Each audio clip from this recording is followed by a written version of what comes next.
Here we go. Back here. Now I've rigged up a pumping system with a 7-kilometre private bush track.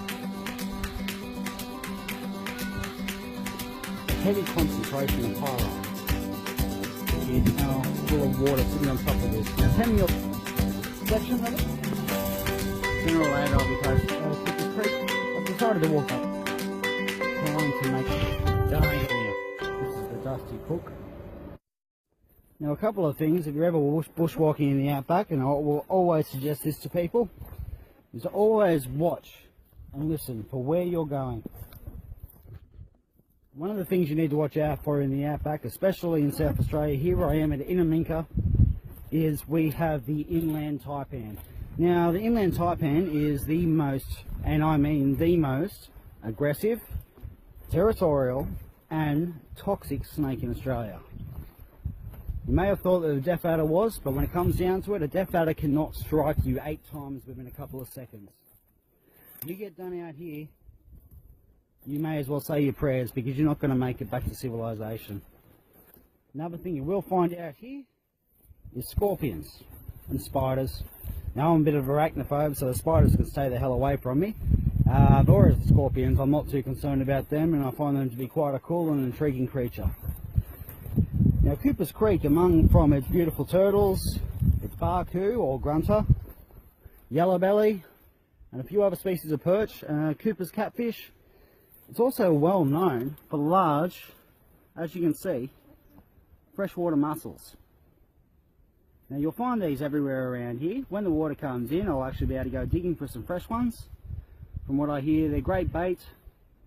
Personally, I've never been fond of eating them myself. However, being the Dusty Cook, sooner or later I'll be posting a recipe for these guys, and I guarantee if they didn't taste good at the start, they will by the time I'm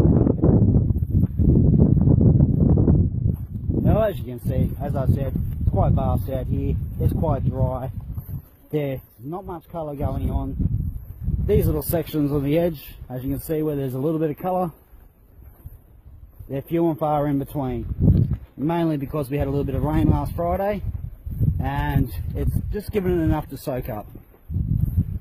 So back to what I was saying about the local wildlife. I've been lucky enough in my life that I used to hold a reptile and amphibian license, so I did get used to handling snakes. However, if you ever see any of the local venomous, my suggestion would be keep a safe distance, and I mean a very safe distance. The inland taipan is faster than my reflexes will ever be, and I guarantee if you're close by, and I mean within 6 foot, you're not getting away before he tags you. So, be safe people, don't be a dick. You go bushwalking, let people know where you're going. Don't ever go alone unless you know what you're doing, and always make a lot of noise. Don't be afraid to stomp around a bit. When it comes down to it, you're not going to find your dingoes most of the time of the daytime, so they're not going to bother you. But it's when you walk around that one little bend that you didn't see it coming, and that's when you get tagged. And believe me, Mr. Taipan, he's not biased, he doesn't care who you are.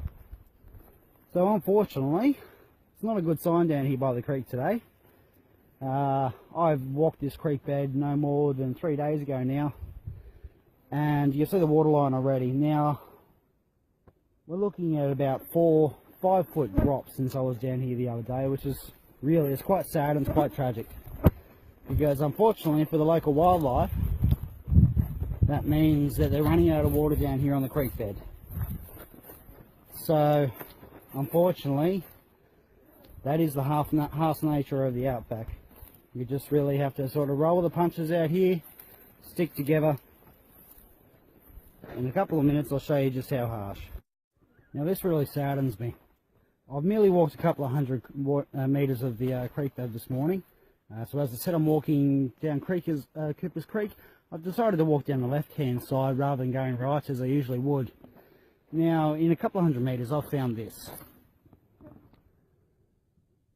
which is no doubt from campers and tourists coming through.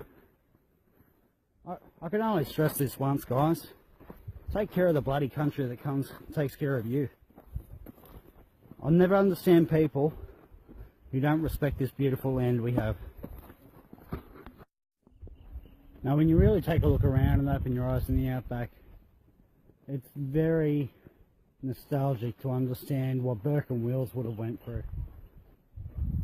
It's dry, it's desolate, but it's also one of the most beautiful places on the face of the earth.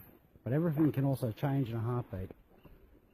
Now if you have a look to my left hand side here, you'll see exactly how hard and fast it can change. Now that would have been caused by flash flooding coming down from the headlands. Now, just when you look at the size of these crevices and craters, it's enough to make you understand the volume of water that it would need to create such a deep trench.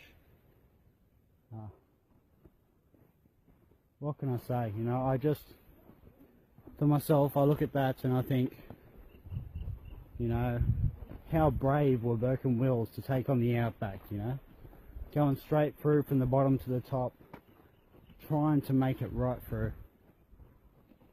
There's a lot of respect right there. Now, I've been bushwalking for about an hour now, and I thought you guys might like to see these guys. There's a couple of local corellas.